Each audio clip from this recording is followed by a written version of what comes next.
Before we dive deep into how 5 guys from the Philippines are rewriting the rules of the global music industry, make sure to like this video, hit that subscribe button, and turn on notifications so you never miss an inside look at how independent artistry is taking over the world.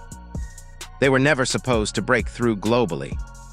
A group originating from the Philippines, developed outside the traditional K-pop machine, and operating without the massive backing of Western music conglomerates, should have remained a regional story at best. Yet somehow, SB19 is fundamentally disrupting the mechanics of global pop dominance. They are no longer just a heartwarming local success. They represent a calculated, unstoppable strategy in motion. What comes next could permanently alter the balance of power in the music business, proving that modern pop supremacy is no longer reserved for traditional powerhouses like Seoul, Los Angeles, or London's. SB19 entered the global music landscape not by waiting at the front door, but by forcing their way through a side entrance the industry barely understood. Formed under a Korean-managed agency, but rooted deeply in Filipino culture, they exist in a dynamic hybrid space that breaks conventional categories. The traditional pop market relies on predictability. K-pop follows a rigorous corporate formula, while Western pop relies on individualized radio push. SB19 follows neither script.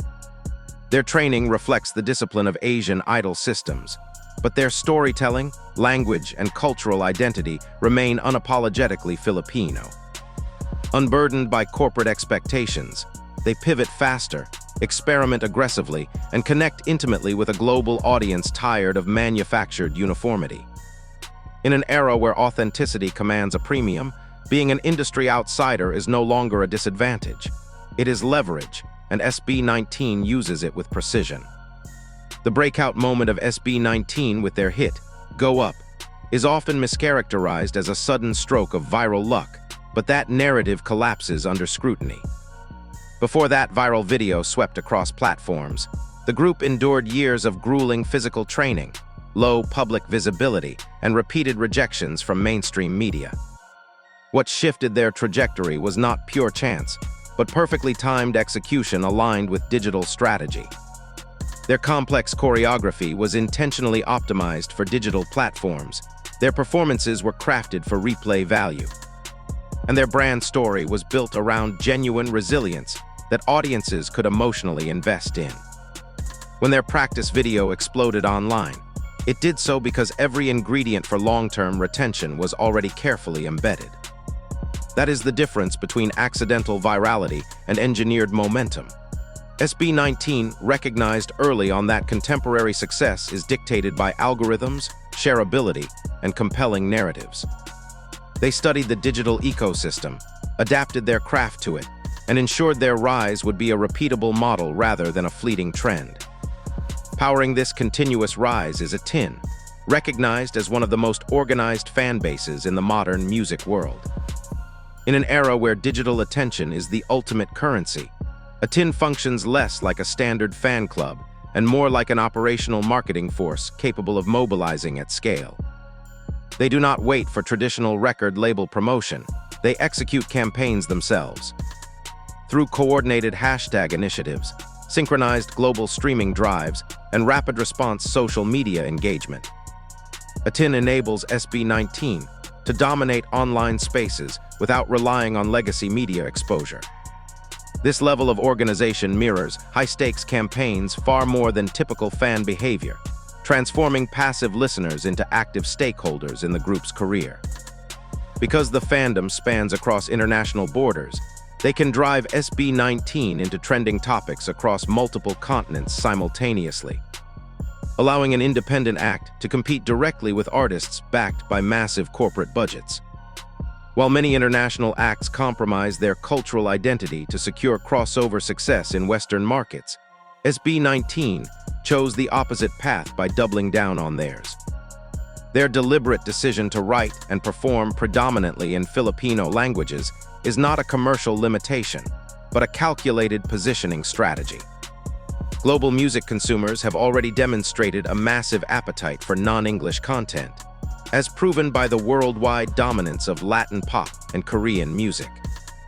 SB19 leverages this shift by offering international audiences an authentic, culturally rich experience, rather than a derivative copy of Western trends. By refusing to dilute their linguistic identity, they invite listeners to meet them on their own terms, which builds far deeper artistic engagement. Language becomes their signature rather than a barrier, offering cultural depth that cannot be replicated through translation alone. In a saturated music market where distinct identity is essential, SB19 has secured their space by staying true to their roots. Musically, SB19 demonstrates a deliberate, strategic evolution rather than random stylistic experimentation.